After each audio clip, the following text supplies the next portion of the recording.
క్షీరాబ్ది ద్వాదశి వ్రత కథ ప్రారంభము. పూర్వము ధర్మరాజు రాజ్యము పోగొట్టుకుని సోదరులతో కలిసి ద్వైతవనంలో ఉండగా అక్కడకు అనేక మంది ఋషులతో కలిసి వ్యాస మహర్షి వచ్చారు.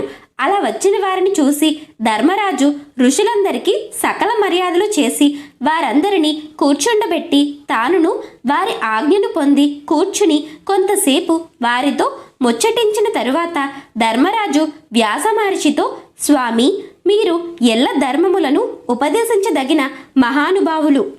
మీకు తెలియని ధర్మ సూక్ష్మములు లేవు. మనుష్యులకు సర్వకామములను ఏ ఉపాయము చేత సిద్ధిస్తాయో సెలవియ్యండి అని అడిగాడు. అప్పుడు వ్యాస మహర్షి, నాయనా, మంచి ప్రశ్న వేశావు.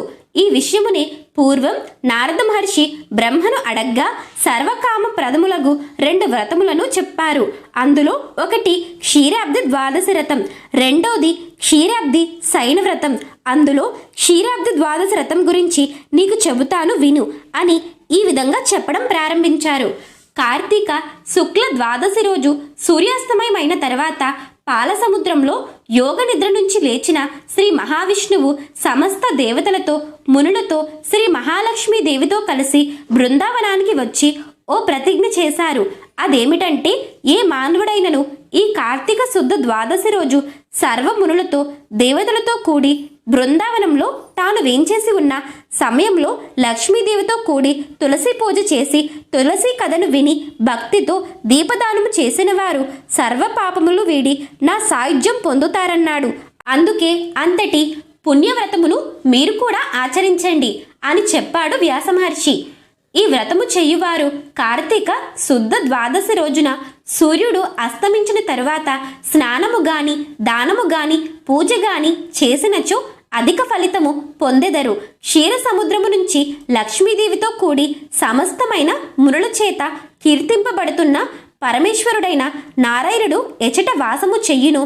అట్టి బృందావనమందు పూజనీయుడైన నిత్యుడై తులసి సన్నిహితుడై శ్రీమన్నారాయణమూర్తిని బ్రహ్మాది సమస్త దేవతలను భక్తియుక్తులై పూజింపవలయును. కావున మానవ మాతృలు ఎవరైనా ఈ వ్రతము చేసిన సమస్త పాపములు నశించి విష్ణు సాయుధ్యమును పొందెదరు. శ్రీ మహావిష్ణువు వశిష్ఠాది మునుల చేత నానావిధ స్తోత్ర పూర్వకముగా తులసి వనమందు పూజింపబడుతున్న ఆ కాలమందు ఈ కార్తీక శుద్ధ ద్వాదశి నాడు తులసి వనమందు ఎవరు తులసి సహిత విష్ణువుని పూజించుచుందురో వారు సర్వ పాపములు పోగొట్టుకుని విష్ణు సాయుధ్యమును పొందెదరు.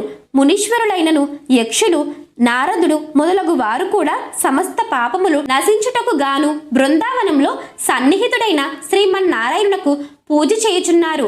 పవిత్రుడైనను శూద్రుడైనను మహాపాతకం చేసిన వాడైనను కార్తీక శుద్ధ ద్వాదశి అంటే ఈ క్షీరాబ్ది ద్వాదశి రోజున తులసి సహిత విష్ణువును పూజించిన వారి పాపములు అగ్నిహోత్రంలో వేసిన పత్తిపోగు వలె నశించును. ఇక బ్రాహ్మణుడైనచో ఫలము ఇట్టిదని చెప్పవలసిన పని లేదు. తులసి సహితుడైన విష్ణువును పూజ చెయ్యని వారి పూర్వపుణ్యము కూడా పోయి నరకమునకు పోవుదురు. బృందావనమున సన్నిహితుడైన విష్ణువును పూజించినచో స్వర్గమును పొందెదరు. బృందావనము చాలా మహత్యము కలిగినది. అచట పూజించినట్లయితే విష్ణువునకు అత్యంత సంతోషకరమని పూర్వము దేవతలు, గంధర్వులు, ఋషులు మొదలగు వారందరూ బృందావనమందు సన్నిహితుడైన శ్రీ మహావిష్ణువునకు పూజ చేసిరి. కార్తీక శుద్ధ ద్వాదశి రోజున తులసి సహితుడైన నారాయణమూర్తిని పూజించని మనుజుడు కోటి జన్మలు పాపిగా చండాలుడిగా పుట్టును. ఈ రోజున బృందావనమందు శ్రీ మహావిష్ణువును శ్రద్ధగా భక్తులతో పూజ చేసినట్లయితే బ్రహ్మహత్య మహాపాతకాలు కూడా పూర్తిగా పోయి అనేక పుణ్య ఫలితాలు పొందుతారు. అట్టి మహాపుణ్య కరంబగు నట్టిదిగాన తులసి బృందావన సన్నిధానమునందు శ్రీ మహావిష్ణువును పూజించుట ప్రశస్తమగును అని వ్యాస మహర్షి చెప్పగా విని ధర్మరాజు, అయ్యా, ఈ వ్రతము చెయ్యవలసిన విధానమెట్టితో కూడా నాకు సూచించండి అని అడగగా వ్యాస మహర్షి ఇట్లు చెప్పదొడంగెను. ధర్మరాజా, ఈ వ్రతమును చెయ్యువారు స్నాన సంధ్య వందనాలు పూర్తి చేసుకుని యథావిధిగా నానావిధ వేద మంత్రముల చేతగాని పురుష సూక్తము చేతగాని శ్రద్ధాభక్తులతో పూజ చెయ్యవలెను. ఎలాగంటే ప్రథముగా పంచామృత స్నానం గావించి ఆ పిమ్మట శుద్ధోదకముచే అభిషేకమనర్చి శ్రీ మహావిష్ణువుకు వస్త్రములచే అలంకరించి నానా విధములుగా పుష్పముల చేతను ధూపదీపముల చేతను పూజించి భక్తితో నైవేద్యమునిచ్చి దక్షిణ తాంబూలాలు సమర్పించి ఆ తరువాత కర్పూర నీరాజనం సమర్పించాలి. లోకమనందు ఎవరు ఈ ప్రకారంగా పూజ చేస్తారో వారి సర్వపాపాలు తొలగి సమస్త సుఖాలు పొందుతారు. ఏకాదశి నాడు ఉపవాసం చేసి ద్వాదశి పారాయణ చేసుకుని సాయంకాలం మళ్ళీ స్నానమాచరించి శుచి అయి తులసి కోట దగ్గర చక్కగా శుద్ధి చేసి గోమయముచే అలికి రంగుల ముగ్గులతో అలంకరించి పద్మము, శంఖము, చక్రము, పాదములు 5 వన్నెల ముగ్గులు పెట్టి తులసి కోటను అందంగా అలంకరించి లక్ష్మీ సహితుడైన విష్ణువును తులసిని భక్తితో సర్వోపచారములతో పూజించి గీతా వాయిద్యాలతో వేదఘోషలతో తులసి కథను వినవలయును. పుణ్యము కోరువారు ఎట్లయినా తులసి వ్రత మహత్యమును వినవలయును. విష్ణుదేవునికి మిక్కిలి ప్రీతి చెయ్యవలనన్న ద్వాదశి రోజున బ్రాహ్మణ సభలో తులసి వ్రత మహత్యమును విన్నచో దుఃఖములన్నీయు నశించి విష్ణులోకమును పొందెదరు. ఈ పూజ సమయమందు ధూపదీపాలు చూసిన వారు కూడా గంగా స్నాన ఫలితాన్ని పొందుతారు. నీరాజనం చూసినచో పాపమంతయు నిప్పులో పడిన పత్తి వలె నశించును. నీరాజనమును నేత్రమందు శిరస్సునందు అద్దుకున్న వారికి విష్ణులోకము కలుగును. తరువాత కొబ్బరి, బెల్లము, టెంకాయ, ఖర్జూరము, అరటిపళ్ళు, చెరుకు ముక్కలు మొదలగునవి స్వామివారికి నివేదన చెయ్యవలయును. తులసి సహితుడైన శ్రీ మహావిష్ణువునకు నైవేద్యం సమర్పించి తాంబూల నీరాజనములొసంగి మంత్రపుష్పాలతో సహా పూజ పూర్తి చేసి తులసి సహిత లక్ష్మీనారాయణ మహత్యమును దీపదాన ఫలమును విని అనంతరం బ్రాహ్మణులకు శక్తి కొలది తాంబూలం సమర్పించుకోవాలి. ఈ వ్రతము ఆచరించిన వారి కోటి జన్మల పాపములు నశించి లోకమున సమస్త భోగములు అనుభవింతురు. ఈ ద్వాదశి రోజున బృందావన సన్నిధియందు అవశ్యము దీపదానం చెయ్యవలయును అని వ్యాస మహర్షి చెప్పగా విని దీపదాన మహిమను చెప్పమని ధర్మరాజు అడగగా వ్యాస మహర్షి ఈ విధంగా చెప్పుచున్నారు. ధర్మరాజా, కార్తీక శుద్ధ ద్వాదశి దినమున బృందావన సమీపమున దీపదానము చెయ్యవలెను. ఒక దీపము దానము చేసిన ఉపపాతకములన్నీయు నశించును. 10 దీపములు దానం చేసిన వారికి శివ సాన్నిధ్యం కలుగును. ఇంతకు మీదట దీపదానం చేయుట వలన స్వర్గాధిపత్యము పొందుదురు. బ్రహ్మాదులకు దీపదాన ప్రభావం వలననే వైకుంఠమునందు శాశ్వతమైన నివాసము కలిగెను. కార్తీక శుద్ధ ద్వాదశి రోజున బృందావన సన్నిధియందు దీపదానము ఎవరు చేస్తారో వారు వైకుంఠంలో సమస్తమైన భోగములను అనుభవించి విష్ణు సాన్నిధ్యమును పొందుతారు. ఆ దీపమును దర్శించుటచే ఆయుష్, బుద్ధి, బలము, ధైర్యము, సంపత్తులు, పూర్వజన్మ స్మరణ మొదలగునవి కలుగును. దీపానికి ఆవు నెయ్యి వాడవలెను. అది సాధ్యపడనిచో మంచి నూనె వాడటం మధ్యమము, ఇప్ప నూనె తదితర నూనెలు అధమం. ఆవు నెయ్యితో దీపం వెలిగించి దానము చేసినట్లయినా జ్ఞానలాభం కలుగుతుంది, మోక్ష ప్రాప్తి లభించును. మంచి నూనెతో దీపం వెలిగించిన కీర్తి సంపదలు లభించును. ఇప్ప నూనెతో దీపం వెలిగించిన ఇహభోగములు కలుగుతాయి. వనతైలము వలన కామ్యార్థములు సిద్ధిస్తాయి. ఆవ నూనెతో గాని అవిస నూనెతో గాని దీపం పెట్టిన శత్రువుడు నశించును. అలానే ఆముదముచే గాని దీపముంచిన సంపద, కీర్తి, ఆయుష్ క్షీణమగును అనగా నశిస్తాయి. గేదె నెయ్యితో దీపం వెలిగిస్తే పూర్వం చేసిన పుణ్యం కూడా నశించిపోవును. దానికి స్వల్పముగా ఆవు నెయ్యి కలిపి దీపం పెట్టినట్లయితే ఎలాంటి దోషము ఉండదు. ఒక వత్తితో దీపం పెట్టి దానం చేస్తే సమస్త పాపాలు పోయి తేజస్విగాను బుద్ధివంతుడుగాను అగును. 4 ఒత్తులతో దీపమును పెట్టి దానము చేసిన రాజగును. 10 ఒత్తులతో దీపం వెలిగించి దానము చేసిన చక్రవర్తి అగును. 50 ఒత్తులతో దీపం వెలిగించి దానము చేసిన దేవతల్లో ఒక్కరగును. 100 ఒత్తులతో దీపం వెలిగించి దానం చేసిన విష్ణు సాన్నిధ్యమును పొందుతారు. 1000 ఒత్తులతో దీపం వెలిగించి దానము చేసిన ఇంద్రుడితో సమానమైన వారవుతారు. ఈ దీపదానము విష్ణు క్షేత్రమందు తులసి సన్నిధియందు చేసినట్లయినా విష్ణులోక ప్రాప్తి కలుగును. ఈ దీపదానము వలననే ఇంద్రాదులకు వారి వారి పదవులు దొరికినవి. ద్వాదశి నాడు దీపదానము చేసిన దీపాల వరుస ఎవరు చూసి ఆనందపడతారో వారి పాపాలన్నీ నశిస్తాయి. ఈ దీపదాన మహిమను విన్నవారు, చదివినవారు మోక్షప్రాప్తులగుదురు అని వ్యాసమహర్షి చెప్పగా విని ధర్మరాజు మహానందమును పొంది తులసి మహాత్మ్యమును చెప్పమని కోరగా వ్యాసుడు ఈ విధంగా చెప్పుచున్నాడు. తులసి మహిమను పూర్తిగా బ్రహ్మదేవుడు కూడా చెప్పలేడు. అయినా ఆ బ్రహ్మదేవుడు నారదునకు చెప్పినట్లు చెబుతున్నాను విను. కార్తీక మాసంలో తులసి పూజ చెయ్యువారు ఉత్తమ లోకమును పొందుతారు. ఉద్దాన ద్వాదశి నాడైనను తులసి పూజ చెయ్యని వారు కోటి జన్మలు చండాలులై పుట్టుదురు. తులసి మొక్కను వేసి పెంచిన వారు దానికెన్ని వేళ్లు పారునో అన్ని మహాయుగములు విష్ణులోకమందుందురు. తులసి దళములు కలిసిన నీటితో స్నానమాడిన వారు పాపములు వదిలి వైకుంఠానికి చేరుకుంటారు. తులసి ఉన్న చోటునకు యమకింకరులు రారు. బృందావనము వేసిన వారు బ్రహ్మత్వాన్ని పొందుదురు. తులసి తోట వేసి పెంచుట, తులసి పేరులు దాల్చుట, తులసి దళము భక్షించుట పాపహరములు. తులసి వ్రతము అమోఘమైన ఫలితాన్ని కలిగించు దివ్య వ్రతము. తులసి దళమునందు పుష్కర తీర్థము, గంగా నది అని పుణ్యనదులు, పవిత్ర ఉదకాలు, శ్రీమన్నారాయణుడు సమస్తమైన దేవతలు అందు నివసిస్తుంటారు. ఘోర పాపములు ఎన్ని చేసిన వాడైనా తులసి మృతికను పూసుకుని చనిపోయినచో వానిని దూరం నుంచి కూడా యమదూతలు చూడచాలరు. కేశవుణ్ణి గాని శివుడిని గాని తులసి గుత్తులతో పూజించినచో పునర్జన్మ కలగదు.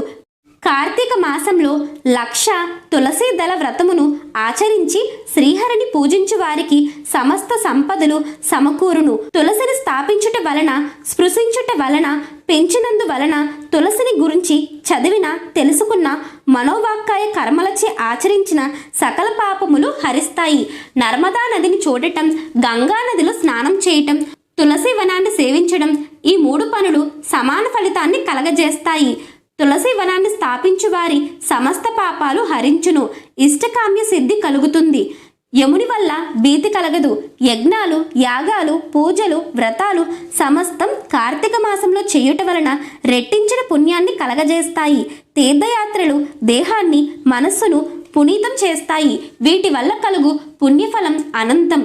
కార్తీక మాస ద్వాదశ తిథియందు తులసి దళముతో పూజలు చెయ్యని వారు చెయ్యు పనులు నిరార్థకములు, నిష్ఫలములు. అట్టి అజ్ఞానులు ఘోర నరకముల పాలగుదురు. తులసి దర్శనము కలగని వారు ఆ సమయమున విష్ణు భక్తుని పూజించవలెను. అట్లొనర్చుట ప్రథమమగును. నారాయణ సన్నిహితుడగు భక్తుడు శ్రీమన్నారాయణంశ సంభూతుడగుట వలన వారిని పూజించుట పుణ్యప్రదము. తులసిమాల గాని, దాత్రిమాల అనగా ఉసిరిమాలను గాని ధరించుట శ్రేష్టమము. అట్టివారు కొన్ని వేల కోట్ల సంవత్సరములు స్వర్గమునందు నివసించెదరు. ఈ మాలలను దానం చేసిన, ధరించ తలచిన, తులసిదేవిని శ్రీహరిని స్మరించిన సమస్త పుణ్యాలను కలగజేసి సర్వ పాపాలను హరించును. ఈ తులసి మహత్యాన్ని తెలిపే ఒక పూర్వ కథను చెప్పేదా వినుము అని ఈ విధంగా చెప్పనారంభించాడు వ్యాసుడు. పూర్వం కాశ్మీర దేశ వాసులకు హరిమేధ సుమేధులు అనే 2 బ్రాహ్మణులు తీర్థయాత్ర చేస్తూ ఓ చోట తులసి తోటను చూశారు. చూసిన వెంటనే వారిలో సుమేధుడు భక్తితో ప్రదక్షిణ నమస్కారాలు చేశాడు. అది చూసి హరిమేధుడు అదేంటని అడిగాడు. అప్పుడు సుమేధుడు తులసి కథ చెప్పడం ప్రారంభించాడు. పూర్వము దేవాసురులు క్షీరసాగర మదనం చేసినప్పుడు దానిలోంచి ఐరావతం, కల్పవృక్షం సహా ఎన్నో ఉత్తమ వస్తువులు పుట్టాయి. ఆ తరువాత లక్ష్మీదేవి పుట్టెను. తరువాత అమృత కలశం ఉద్భవించింది. ఆ అమృత కలశమును చేతబూని మహానందమును పొంది శ్రీ మహావిష్ణువు ఆ కలశముపై ఆనంద బాష్పములు విడువగా అందు ఈ తులసి పుట్టినది. ఇట్లు పుట్టిన తులసిని లక్ష్మిని విష్ణువు పరిగ్రహించెను. ఇట్లు పరిగ్రహించి వేడుకతో తులసిని తొడ మీద నుంచుకొని నీవు లోకముల పావనము జయగల దానవగు అని ప్రేమ మీర పలికెను. అందువలన నారాయణకు తులసి యందు ఎక్కువ ప్రీతి కలిగి ఉంటుంది. అందువలన నేను తులసికి నమస్కరించానని చెప్పాడు సుమేధుడు. ఈ కథ మొత్తం పూర్తయిన వెంటనే వాళ్ళు కూర్చున్న మర్రి చెట్టు మధ్యలోకి విరిగి అందులోంచి 2 పురుషులు దివ్య తేజముతో బయటకు వచ్చారు. హరిమేధ సుమేధులు వారిని చూసి దివ్యమంగళ విగ్రహదారులైన మీరెవరు అని అడిగారు. వారిలో ఒకడు ఇలా చెప్పడం ప్రారంభించాడు. నేను దేవలోక వాసిని. నా పేరు ఆస్తికుడందురు.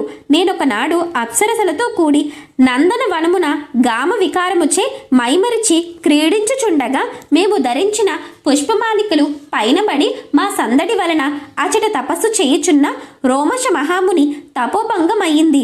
ఆ మహాముని కోపముతో నన్ను చూచి, నీవు మదోన్మత్తుడవై ఇట్లా కలజడి కలిగించితివి, గావున బ్రహ్మ రాక్షసుడు వగు అని నన్ను శపించారు. అంతటా నేను శాపమునకు వెరచి ఆ మునిని వేడి ప్రసన్నుని చెయ్యగా, ఆయన అనుగ్రహము కలిగి నీవెప్పుడు తులసి మహిమను విష్ణు ప్రభావమును విందువు, అప్పుడు శాప విముక్తుడవగుదువు అని అనుగ్రహించెను. అలా నేను బ్రహ్మరాక్షసుడనై ఈ చెట్టు తొర్రలో చేరి మీ దయ వలన నేడు శాపమోక్షమును నొందితిని అని చెప్పి రెండవ వ్యక్తి వృత్తాంతము చెప్పసాగెను. ఈయన పూర్వము ఒక ముని కుమారుడిగా నుండి గురుకుల వాసము చేయుచండి ఒక అపరాధము వలన బ్రహ్మరాక్షసుడు వగమని గురువు వలన శాపము పొంది ఇట్లు నాతో గలిసి ఉండెను. మేమిద్దరమును మీ దయ వలన పవిత్రులమైతిమి. ఇట్లు మమ్మల్ని అనుగ్రహించినారు కనుక మీ తీర్థయాత్ర ఫలము సిద్ధించినది అని చెప్పి వారిరువురు వారి త్రోవను బోవుగాని బ్రాహ్మణులిద్దరూ ఆశ్చర్య ఆనందములో మునిగి తులసి మహిమను పొగుడుచు యాత్ర ముగించుకుని ఇండ్లకేగిరి. ఈ కథను ఎవరు విన్నను వారు సర్వపాపములు వదిలి ఉత్తమ గతిని పొందుతారని బ్రహ్మదేవుడు నారదునకు చెప్పెను అని వ్యాసుడు చెప్పి, ధర్మరాజా క్షీరాబ్ది వ్రతము చేసి తులసి కథ విన్నవారు ఉత్తములగుదురు అని వివరించాడు. క్షీరాబ్ది ద్వాదశి వ్రత మహత్యాన్ని భాగవతంలోని అంబరీషుని కథ తెలియజేస్తుంది. అంబరీషుడు చక్రవర్తి, సమస్త భూమండలాలను పరిపాలించేవాడు. అంబరీషుడు గొప్ప విష్ణు భక్తుడు. శ్రీ మహావిష్ణువుకి పూజ చెయ్యనిదే మంచినీళ్లు కూడా త్రాగేవాడు కాదు. రాజకార్య నిర్వహణలో తప్ప మిగిలిన సమయమంతా శ్రీహరిని స్మరిస్తూ కాలం గడిపేవాడు. శ్రీ లక్ష్మీనారాయణుడిని సంతృప్తి పరచడం కోసమే అశ్వమేధ యాగాలను చేసి బ్రాహ్మణులను ఘనంగా దక్షిణ తాంబూలాలు ఇచ్చి గౌరవించేవాడు. భోజనాదులు పెట్టి సత్కరించేవాడు. చేసే ప్రతి పనిని శ్రీహరి యొక్క ఆరాధనగా భావించి చేసేవాడు.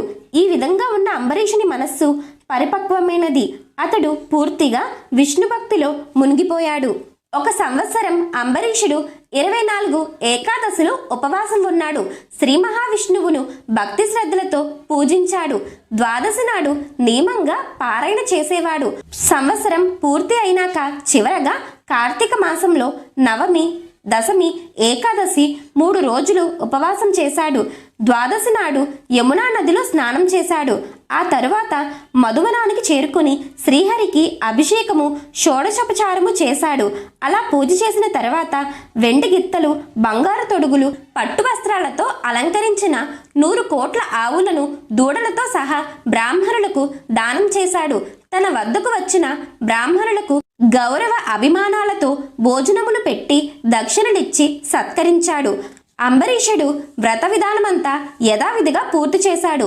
ఇక పారాయణ చేద్దామనుకుంటున్నాడు. ఇంతలో అక్కడికి దూర్వాస మహాముని వచ్చాడు.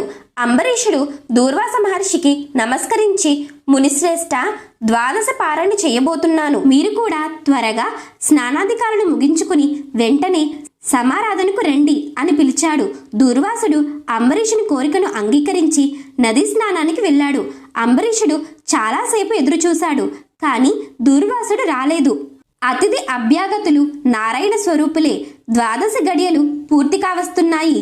అందువలన ఏమి చేసి ద్వాదశి పారాయణ అతిక్రమించకుండా చూసుకోవాలో తెలుసుకుందామని పెద్దలను అడిగాడు. మహర్షులారా, ద్వాదశి పారాయణ అతిక్రమించకూడదు. ఒకవేళ అతిక్రమిస్తే ఇంతకు ముందు చేసిన ద్వాదశి పారాయణ ఫలితం కూడా పోతుంది. దూర్వాసుడు అతిథిగా వచ్చాడు. ఆయనను భోజనానికి పిలిచాను. అతిథికి పెట్టకుండా తినటం యజమాని ధర్మం కాదు. అందులోనూ ఇది ద్వాదశి పారాయణ పుణ్యకాలం. ఇటువంటి పవిత్ర సమయంలో అనాచారం చెయ్యకూడదు. దూర్వాసుడు నది నుండి తిరిగి రాలేదు. ద్వాదశి గడియలు సమాప్తమైపోతుండడం వలన ఇప్పుడు నేను ఏమి చెయ్యాలో మీరు సూచించండి. దూర్వాసుడు అనుకోకుండా వచ్చిన అతిథి. అతిథుల్లోనూ అన్నార్థుల్లోనూ కార్తీక ద్వాదశి పారాయణలోనూ పరమేశ్వరుడు అగ్ని రూపంలో ఉంటాడని వేదం చెబుతుంది. జఠరాగ్ని రూపంలో ఉన్న అగ్ని ప్రాణవాయువు వలన ప్రజ్వలింపజేయబడుతుంది. అప్పుడు మనకు ఆకలి కలుగుతుంది. జీవుడు స్వీకరించి భక్ష్య, భోజ్య, చోష్య, లేహ్య రూపమైన ఆహారాన్ని అగ్ని ఆరగిస్తున్నాడు. కనుకనే ఇంటికి వచ్చిన అభ్యాగతి శూద్రుడైన చండాలుడైన అతన్ని వదిలిపెట్టి తినకూడదు. నిత్యాగ్నిహోత్రుడు, పరమనిష్ట గరిష్ఠుడు, యోగీశ్వరుడు అయిన విశేష విప్రుడైన దూర్వాసుడే అతిథిగా వచ్చాడు. అతడిని కాదని ముందుగా భోజనం చేయడం వలన ఆయురారోగ్యాలు కీర్తి ప్రతిష్టలు తొలగిపోతాయి.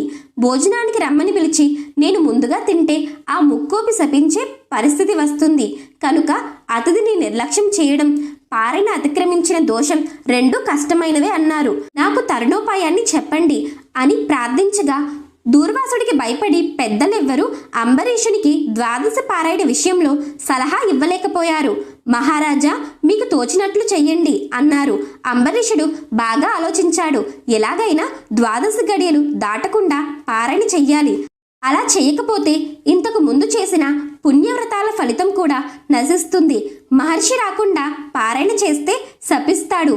మునికోపానికి గురి అయినా పర్వాలేదు, కానీ శ్రీహరి కృపాకటాక్షాలను కోల్పోకూడదు అని నిర్ణయించుకుని అక్కడి పెద్దలకు తన నిర్ణయాన్ని చెప్పాడు. శ్రీహరికి నమస్కరించుకున్నాడు. మంచినీళ్లు తీసుకుని పారణ చెయ్యాలని నిశ్చయించుకుని శ్రీహరిని ధ్యానించుకుని మంచినీళ్లు తీసుకున్నాడు. సరిగ్గా నీటిని త్రాగుతున్న సమయానికి దూర్వాసుడు వచ్చాడు. జరిగిన దానిని గ్రహించాడు. అంబరీషునిపై ఆగ్రహించాడు. ఓ రాజా, నన్ను అతిథిగా పిలిచి నేను రాకముందే పారణ చేసి నన్ను అవమానించావు. నువ్వు ద్రోహివి. అతిథి అభ్యాగతులంటే గౌరవ మర్యాదలు లేని మూర్ఖుడివి. అతిథికి పెట్టకుండా తినటం మలం తినడంతో సమానమని నీకు తెలియదా? ఇంతగా అవమానిస్తావా? నన్ను అవమానించిన నువ్వు ఒక హరిభక్తుడివేనా? విప్రుని అవమానించిన శ్రీ మహావిష్ణువు ఊరుకుంటాడనుకుంటున్నావా? పాపి, నేను గొప్ప హరిభక్తుడనని నీకు గర్వం. ఆ గర్వంతోనే నన్ను నిర్లక్ష్యంతో అవమానించావు. నువ్వు నా పట్ల నమ్మక ద్రోహం చేశావు. అతిథిని అవమానిస్తే శేషశైలుని అవమానించడమే కదా. శ్రీహరి మాత్రం నిన్ను మన్నిస్తాడా? నువ్వు చేసిన పని వలన నిన్ను, నీ వంశాన్ని దోషపూరితం చేసుకున్నావు అంటూ దూర్వాసుడు అనరాని మాటలతో అంబరీషుని దూషిస్తున్నాడు. దూర్వాసుడి కోపం చూసిన అంబరీషుడు గడగడా వణికిపోతూ మహర్షి పాదాల మీద పడి క్షమించమని ప్రార్థిస్తున్నాడు. ఆగ్రహవేషంతో ఉన్న దూర్వాసుడు, తీర్ఘమైన చూపులతో భయంకరమైన ఆకారంతో ఉన్న దూర్వాసుడు అంబరీషుడిని మన్నించకపోగా అతని తలను ఒక్క తన్ను తన్ని, ఓ రాజా, నీకు తగిన శాపమిస్తే తప్ప నీకు జ్ఞానం కలగదు. నువ్వు చేపగా, తాబేలుగా, పందిగా, వికృతమైన ఆకారం కలవాడిగా, మరుగుజ్జువాడిగా, క్రూరుడిగా, మూఢుడైన క్షత్రియుడిగా, రాజ్యం లేని రాజుగా, పాషండునిగా, దయలేని బ్రాహ్మణునిగా 10 జన్మలు ఎత్తి ఈ అవమానానికి కలిగిన పాపాన్ని అనుభవిస్తావు అని అంబరీషుడిని శపించాడు. భయంతో వణికిపోతున్న అంబరీషుడి నోటితో శాపాన్ని అనుభవిస్తానని అనిపించాడు అతడిలో ఉన్న సర్వాంతర్యామి అయిన శ్రీహరి. ఇంతగా శపించినా ఏమాత్రం భయపడకుండా అలాగే అనుభవిస్తాను అంటున్నాడు. వీడికి ఈ శాపాలు చాలవు అనుకుని పెద్దగా మరింకేదో శపించబోతున్నాడు దూర్వాస మహర్షి. ఇంతలో భక్తజన పాలకుడు, రక్షకుడు అయిన శ్రీమన్నారాయణుడు తన సుదర్శన చక్రాన్ని అంబరీషుడిని రక్షించడం కోసం దూర్వాస మహర్షిపై ప్రయోగించాడు. అగ్ని జ్వాలలను వెడలగ్రక్కుతూ కోటి సూర్యుల కాంతులను వెరజిమ్ముతూ సుదర్శనం దూర్వాసుడి మీదకి దూసుకువచ్చింది. దూర్వాసుడు సుదర్శనానికి భయపడి పారిపోతున్నాడు. 3 లోకాలు తిరిగి 3 దేవతలను ఆశ్రయించాడు సుదర్శనం బారి నుండి రక్షించమని. ఎవరు శ్రీహరి సుదర్శనానికి ఎదురు నిలబడలేమన్నారు. తపస్సంపన్నులైన మహర్షులు కూడా సుదర్శనం తిరుగులేనిదని మేము ఏమీ చెయ్యలేమన్నారు. అంతటా దూర్వాసుడు దిక్కుతోచని వాడయ్యాడు. చివరికి సుదర్శనం బారి నుండి తనను రక్షించగలవారు ఎవ్వరూ లేరని నిర్ణయించుకుని దుర్వాసుడు సరాసరి వైకుంఠానికి వెళ్ళాడు. శ్రీహరిని సందర్శించాడు. ఓ మధుసూదన, జగద్రక్షక, నువ్వు తప్ప నన్ను కాపాడగలవారు ఈ 3 లోకాలలోనూ ఎవ్వరూ లేరు. సుదర్శన చక్రం నన్ను సంహరించడానికి నా వెంట వస్తుంది. మధుసూదన, శరణు శరణు అంటూ పరిపరి విధాలుగా శ్రీహరిని శరణు వేడాడు. ఓ దూర్వాస, నీకు ఇదేమి లెక్క? ఇంత ఆవేశమా? సత్కార్యాలను సానుకూలం చేసి సఫలం చేయించవలసిన భగవతోత్తముడివి కదా. నువ్వేమి పని చేశావు? భక్తులన్నా, భక్తుల చేష్టలన్నా నాకు పరమప్రీతి అని నీకు తెలుసు కదా. నా భక్తుడైన అంబరీషుడు నా పట్ల గల భక్తితో పుణ్యవ్రతమైన ద్వాదశ పారాయణ చేద్దామని నిష్టగా ఉన్నాడు.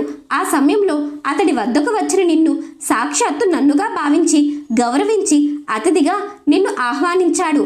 స్నానానికి వెళ్ళిన నువ్వు ద్వాదశ గడియలు మించిపోతున్నా రాకుండా జాగు చేశావు.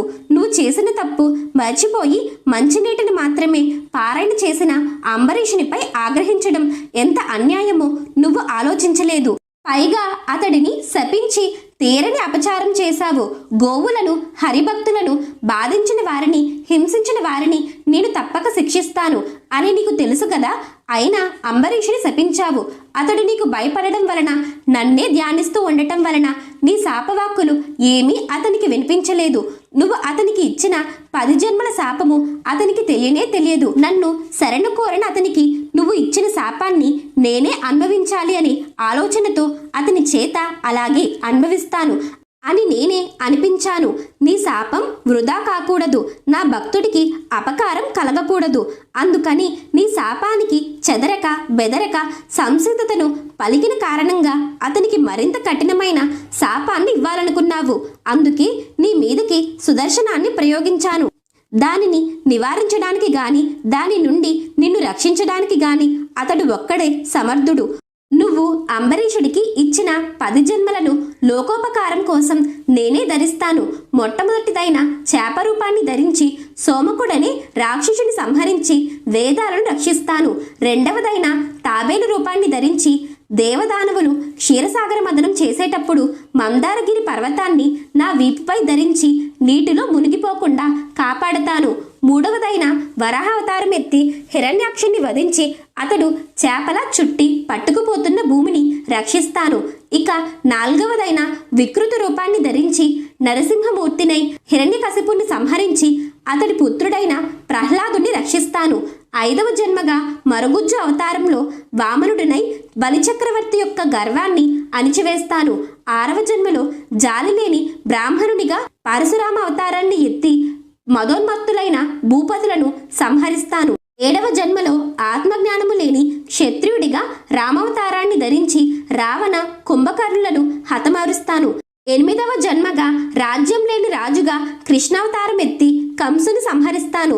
9వ జన్మగా పాషండుడినై బుద్ధావతారం ఎత్తి పాషండ మతాన్ని బోధించి అహింసా సిద్ధాంతాన్ని లోకానికి వ్యాప్తి చేస్తాను. ఆఖరిదైన 10వ అవతారంలో పాపాత్ములను మోహింపచేసే కల్కి అవతారం ఎత్తి దుష్టులను దునుమాడి ధర్మాన్ని చక్కగా ప్రవర్తింపజేస్తాను. దూర్వాస మునీంద్ర, రుద్రాంశ సంభూతుడివైన నీ నోటి వెంట కోపావేశంతో వచ్చిన శాపవాక్కులైన వృధా కాకూడదని ధర్మ సంస్థాపన కోసం నేను భువిలో దశావతారములను ఎత్తి లోక సంరక్షణ కోసం నా భక్తునికి ఆ శాప ప్రభావం తగలకుండా ఉండటం కోసం వ్యవహరిస్తుంటాను. పరమ భాగవతోత్తముడైన అంబరీషుడిని గుర్తించి ఆగ్రహ వేశాలను, దుడుకుతనాన్ని తెలుసుకుని అతడిని శరణు వేడుకోమని శ్రీహరి దూర్వాసుడికి హెచ్చరించి పంపించాడు. దూర్వాసుడు అంబరీషుడి దగ్గరకు వచ్చి, శరణు అంబరీష, శరణు, నువ్వు మాత్రమే నన్ను ఈ సుదర్శన చక్రం బారి నుండి రక్షించగల సమర్థుడివి అంటూ ప్రార్థించాడు. దూర్వాసుడు, అంబరీష, నా యందున్న గౌరవ భావంతో నన్ను ద్వాదశి పారాయణకు రమ్మని పిలిచిన నీకు కాలతిక్రమణం చేసి నీ వ్రతభంగం అయ్యే విధంగా నేను ప్రవర్తించాను. నిన్ను అనేక విధాలుగా నిందించి శపించాను. ఆ కారణంగా నా ప్రాణాలకే ఉపద్రవాన్ని తెచ్చుకున్నాను. శ్రీహరి యొక్క సుదర్శనం నన్ను తరుముకుంటూ నా వెనకాలే వస్తున్నది. నన్ను తుదముట్టించినదే ఆ సుదర్శనం శాంతించేటట్లుగా లేదు. చేసేది లేక వైకుంఠానికి వెళ్ళి శ్రీహరిని ప్రార్థించాను. సుదర్శనమును ఆపగల సమర్థుడవు నువ్వే అని చెప్పి నారాయణుడు నన్ను నీ దగ్గరికి పంపించాడు కనుక నన్ను నువ్వు రక్షించు అంటూ అంబరీషుని ప్రార్థించాడు. అప్పుడు అంబరీషుడు సుదర్శన చక్రానికి నమస్కరించి తెలుసో తెలియకో కోపావేశాలతో దూర్వాస మహర్షి తొందరపడ్డాడు. భక్తవరదుడైన ఆ శ్రీహరి అది చూసి సహించలేక నిన్ను పంపించాడు. పూజనీయుడైన దూర్వాసుడు పశ్చాత్తాపంతో కూడిన మనసు గలవాడై మిక్కిలి పరితపిస్తున్నాడు. అందుకని ఆ మహర్షిని మన్నించు అని ప్రార్థించడంతో తిరిగి చక్రం విష్ణు సన్నిధికి చేరింది. అంబరీషుని ఆతిథ్యానికి సంతుష్టుడైన దూర్వాసుడు, ఈరోజు లోకాలన్నిటికీ నీ భక్తి గొప్పతనం ఘనమైన రీతిలో వెల్లడైంది. క్షీరాబ్ది ద్వాదశి పుణ్యతిథి రోజు నీ కథ శ్రవణం చేసిన వారు ద్వాదశి పుణ్యాన్ని, విష్ణు సాయుధ్యాన్ని పొందుతారని అనుగ్రహించాడు దూర్వాసుడు.